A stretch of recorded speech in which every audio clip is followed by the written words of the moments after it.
Thank you, Rick and Tom. It's, speakers say it's a privilege to be here and whatnot, but I really mean that. I was sitting in the back feeling so inspired by what you all have done in such a short amount of time. The need for this is tremendous. The number of gifted, talented people who are simply not finding a place for themselves in this country and around the world is staggering. It's a huge waste.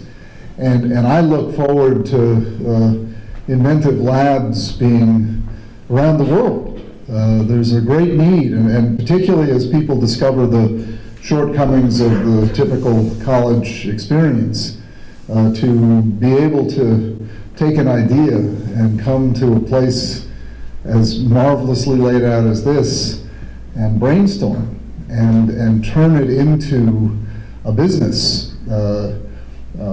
It is really what education should be about. When my son was in the 5th grade, he found in our backyard, all three of my kids inherited, I have both ADD and dyslexia, and all three of them inherited my ADD. So Jack finds in our backyard a parakeet and brings it inside, and he says, "Look, Dad, I found a parakeet." And I said, "I can see that, Jack."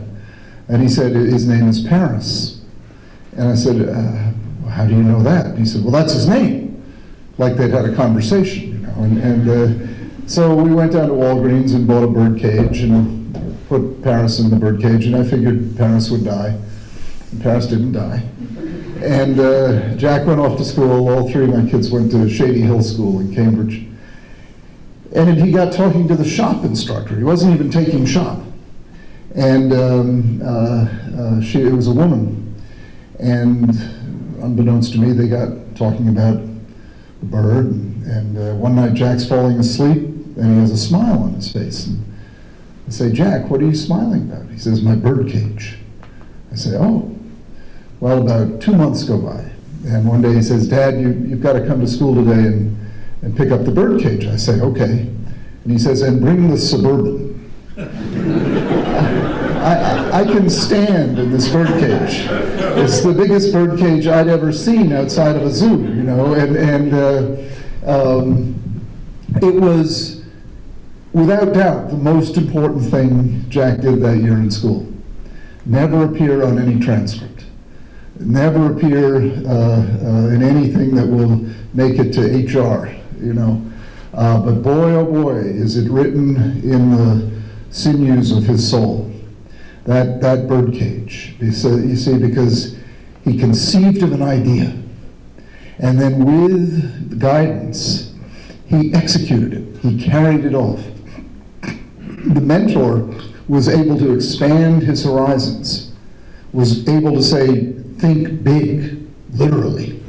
And then Jack made it happen, you see, and that's what's so important. If you tell kids to think big, and it doesn't happen, you've got a cynic in the making. Because we're telling kids all the time, think big. But the mentor saw to it. She didn't do it, but she saw to it that it happened. And if you can do that, particularly early on, you get hooked on life. You get hooked on the possibilities of life. Most education does precisely the opposite. It convinces kids they can't do it, that it's impossible, that the deck is stacked against you, and that if you want to succeed, you better develop a very cynical, amoral, pragmatic approach to getting to the top of the heap, so those are the people who can cash in and somehow or other not be left off the gravy train. That's what's happening in education. Instead, Jack got turned on to the real possibilities in life. Building bird cages is what education ought to be about. Where is Jack now? He's a senior at Elon down in North Carolina, majoring in entrepreneurialism. It began with that bird cage, I'm telling you. And he just has he has more ideas than you could ever imagine, and he's already started a music company, It's not going to change the world, but he's starting businesses, he's making things happen, he's generative. It's not a matter of where does he stack up on the status, and all that kind of bullshit. It's about his having a dream and carrying it off, and that's really what's made this country great. And that's where we're failing our kids. We're not turning them on to the possibilities of life. If anything, we're turning them off to the possibilities of life. And I'm not just talking about kids with ADD, I'm talking about all kids. There's a general sort of very cynical, I have an office in New York City, and there's a tutoring agency that has gotten to know the curricula of the private schools in Manhattan. So that if your son or daughter is only getting a B+ in European history at Brearley or Dalton or Collegiate, you can get a tutor who knows that teacher, knows that course, knows the exams, pretty much guarantee the kid will get an A, thereby guaranteeing they'll get into heaven, otherwise known as Harvard, Yale, or Princeton. Guess what the hourly fee for that tutor is? Hourly fee. Make a wild guess. $2,000 an hour. $1,500, $1,500 per hour. And there's a waiting list around the block. A completely unnecessary, and I would say counterproductive service, rooted in parents' love, ignorance, and fear.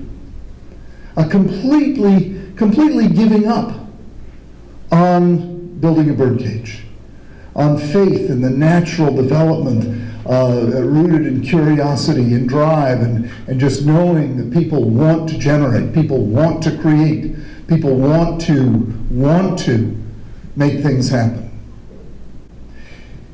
This place, I was telling Rick and Tom, I think of it, I've become friends with Hugh Jackman, the guy who acted in the X-Men movie, and I was talking to him about this place, and I said, this place is like a school for X-Men and women. This is a place where people with very special talents go to learn how to use them in the world. And this is a place where they can feel accepted and then learn how to turn their special talents into something that the world will somehow recognize and value and learn from each other. And this is what all schools should be like. This is what it's about. And it's condensed and consolidated here, but the kind of energy you find here is so magical.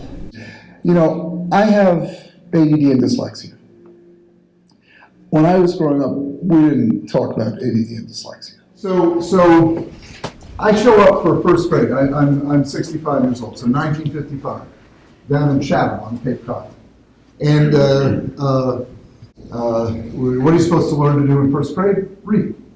Well, I couldn't do it. I couldn't learn how to read. And in September, October, November, we're sitting at these little round tables taking turns reading out loud. Comes to be my turn. I'd stammer. I'd stutter. Couldn't do it. Well, back then, in the 50s in Chatham and most places, they didn't have specialists in learning differences. If you were a kid who couldn't learn to read, your diagnosis was obvious. Stupid. And the treatment plan was try harder. And they'd help you try harder by whacking you a few times or, putting you in the corner or ridiculing you. Well, I was so lucky. One of the many reasons I believe in God, I had this teacher named Mrs. Elridge. And she simply knew there was more to little boys and girls who couldn't learn to read than being stupid. And she had no formal training in reading that I know of, except she'd been teaching first grade for about 75 years. And she was this very short, very plump woman with white curly hair. And during reading period, she would simply come over and sit down next to me when it was my turn to read. And it was back when old ladies used to wear a lot of powder, remember that? So she'd sort of arrive like a sugar donut, sprinkling these clumps and creating this sort of cloud. And she'd sit herself down and she'd put her arm around me, so there was her forearm there and my little head here, and this enormous cushion right here. and she would hug me into that. And I would feel so safe and secure that as I would stammer and stutter, none of the other kids would laugh at me because I had the mafia sitting next to me. And that was my IEP. That was my treatment plan, was Mrs. Eldridge's own. It's like what Rick said about acceptance. I was safe in that classroom to be who I was with my stupid, defective, impaired, fill-in-the-blank brain. As the year went on, I looked forward to reading period, which is pretty amazing. To take a 6-year-old little boy and have him look forward to publicly demonstrating his incompetence every day, which is what I did. But I looked forward to that hug. And without knowing it, the part of my brain that had a talent with words looked forward to the chance to learn to do this weird thing called read. By the end of the year, I was still the worst reader in the class. My scores were rock bottom. I was a child left behind. I was the kid now you told him to stay home on the MCAS day, But I was the most enthusiastic reader in the class, thanks to that arm, which has stayed around me ever since. It's so much about what Rick was saying about acceptance. Now, I did learn how to read. I majored in English at Harvard College while doing pre-med. Graduated with high honors. That never would have happened had I had a different first grade teacher. That it is so critical because emotion is the on-off switch to learning. And that old lady's arm put me in a positive place where I could begin to learn, to use the talents I had. Talents that in most people's eyes would have been completely unrecognized. And I would have been put in the dustbin of the stupid, overlooked and rejected. Another key concept that I want to, because I was talking about how to train these X-Men. I went to Exeter, prep school in New Hampshire, very rigorous school. There was a kid a few years ahead of me, faculty member's son, rarely got a grade above a D. This kid, in Exeter, it was not cool to get bad grades. It was cool to be smart at Exeter. So getting D's, it was a daily humiliation, particularly as a faculty member's son. So he would have to make jokes about how stupid he was. It took him 5 years to get through the 4-year curriculum. Every day was a humiliation, which he would cover up. And he couldn't spell, he couldn't do foreign languages, he couldn't do math. He was, in his own words, stupid. Exeter finally let him graduate, said, go away, don't come back. Well, his name is John Irving. He went on to become one of the world's greatest novelists. Exeter now begs him to come back. He's not interested. and the reason he didn't crump and die, the reason he didn't, as so many people who go through that do, get depressed or even commit suicide, the reason he didn't, he had 2 parents who totally never gave up on him. And he had a Mrs. Eldridge. Only in his case, it was his wrestling coach, Ted Seabrook. And if you read his novels, a lot about wrestling in there. Ted Seabrook gave him a place where he could feel he had value. Gave him a place where he could begin to develop that sense. You see, and that sense of I have value in this world, it transposes to other domains. It doesn't mean you're going to have a career as a wrestler. It means you're going to have a career as a human being. You have value. You have value. Even though you're being told every other domain that you're worthless, you have value. And that takes root and starts to grow, just as Mrs. Eldridge did for me. And that's what these kids are getting here, the sense of, I have value. And that is like this profoundly generative force. And once it gets going, it's like Jack building the birdcage. It doesn't stop. It absolutely doesn't stop. And that's when you can challenge someone, you see, when they feel acceptance. My 12th grade teacher at Exeter, I handed in a 3-page story in September, and he handed it back to me. I can still see his comment, written in red at the bottom of the page. Why don't you turn this into a novel? I said, gee, I knew Exeter was a tough school. I didn't know I had to write a novel. But I was the only one he challenged to do that. So I took it as sort of an honor. And on my own time, my own free time, I set about turning this little thing that grew and grew and grew into a novel. And it won the senior English prize and started me on my career as a writer. But more than that, and this is what is so key, which is happening here, it got me to prove to myself that I could do something I would have thought was impossible. That is magical. If you can, and this is what great teachers do, what great coaches do, great parents do. You set someone up to do something they want to do, but they're afraid to do because they think it's way out of the realm of possibility. And by hook and by crook, you see to it that it happens, whether it's a birdcage or a novel or a business. That is what makes life just come so alive, as opposed to these people who are plodding through, maybe at the top of the class, but joylessly, onto some who knows what destination. Another story, friend in New York, self-made billionaire. This guy came from a completely crappy family, got nothing at home, but he had a friend in town who sort of took an interest in him and encouraged him to start a lawn care business. So on a piece of yellow lined paper, he put his menu for the lawn care, raking 75 cents, cutting $1.25, and he passed it around the neighborhood in Santa Fe. He has that original menu framed on his wall in his office in New York. He said that's where it all began. Now he became a self-made billionaire.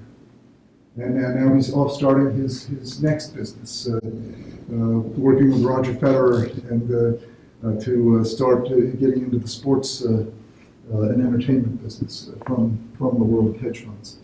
I'm telling you these stories because it's about how to make dreams really come true instead of sloganeering. How to make dreams really come true. One of the first adults I ever met who had ADD, this fellow in one calendar year, man in his 30s, in one calendar year collected 123 W-2 forms. And I just think, that means he was getting hired and fired almost every other day. He'd take weekends and holidays. So it was a testament to his ability to get a job, his persistence, and his ability to get fired. And what would happen is he'd come in, and he'd tell the boss that the boss was stupid, and the boss would say, "You're fired." His tested IQ was 160. But when I met him, the only job he could hold, he'd been in this job for 6 months. Guess what the job was? Night watchman. He didn't have to talk to anybody. And he'd walk around the plant, being the night watchman. He had undiagnosed ADD.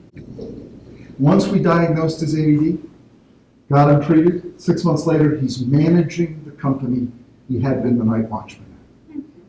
These transformations really can happen.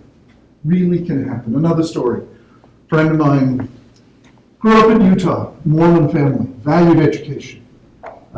He really just had a terribly tough time in school, but the family, come on, be a good Mormon and work hard. And he'd have to read in church. The only way he could read in church was to memorize the passage and pretend he was reading it. And the family had connections, so they got him into Brigham Young. He goes to Brigham Young. He says, "This is a waste of time. This is a waste of time and money. I'm going to drop out." So, a huge disgrace to the family. He drops out. And they say, "What are you going to do?" He says, "I don't know, but I'm not going to do school." And they didn't have InventiveLabs. So he wanders, and he has this bright idea, why don't we combine air travel with rental? And the whole thing of, time sharing, gets started, and he gets a job. And then the next thing, he's working, he's combining, he's parlaying, he's on the board at Southwest Airlines. And he's by far the most creative person on board. Well, that upsets the people who have attention surplus disorder who are on the board with him. And what they lack in imagination, they make up for in nasty political backstabbing. And that's what these attention surplus people do. They have no new ideas, and they hate the people who have new ideas. So they put their creativity into getting them ruined. And sure enough, they persuaded Herb Keller to fire this fellow. Keller says to this day it was the biggest mistake he ever made. So what does my friend do? Instead of going off and getting depressed, he says, well, pardon my language, I'll just start my own airline. So he starts a little operation called JetBlue. And the day JetBlue went public, this man whose name is David Nealman, the day JetBlue went public, he made hundreds of millions of dollars in a matter of hours. But he said to me, driving home that night, was I driving home to celebrate? He said, no, I felt like the same loser who couldn't hack it in school. This is what we need to prevent. To this day, now he's in Brazil starting another airline. To this day, he feels fundamentally defective. Once that feeling gets in, it's very hard to get it out, regardless of how much you might achieve. And he was one of the great innovators in AV. He invented the electronic ticket. He told me when I had that idea, he said, everyone laughed at me. They said, no one will go to the airport without a paper ticket. Well, now we all do. And it's ironic that someone with ADD who thinks of a way for us to go to the airport not have to remember to bring our ticket. I tell you these stories by way of really celebrating what's happening here. This is a small group, a small room, but a huge need and a huge idea. And if what's happening here can be galvanized and reproduced, the world is crying out for this. The world is crying out for inventives, is crying out for a way to take the energy and the quirkiness and the not fit inability of these folks and give them a way to turn that into the kind of production that will save them. We don't need more attention surplus bureaucrats. We've got enough of those. We need ways to take the David Nealmans, the John Irvings, the others who just think a little bit differently, and give them some structure, some support, some acceptance to change the world, which is what they do. Whether it starts with a birdcage, or a lawn care business, or a dream. To make it real, which is what's happening here. I tell you, honest to goodness, it's just so wonderfully, wonderfully special. And I'm deeply proud to be a part of it. Well, thank you.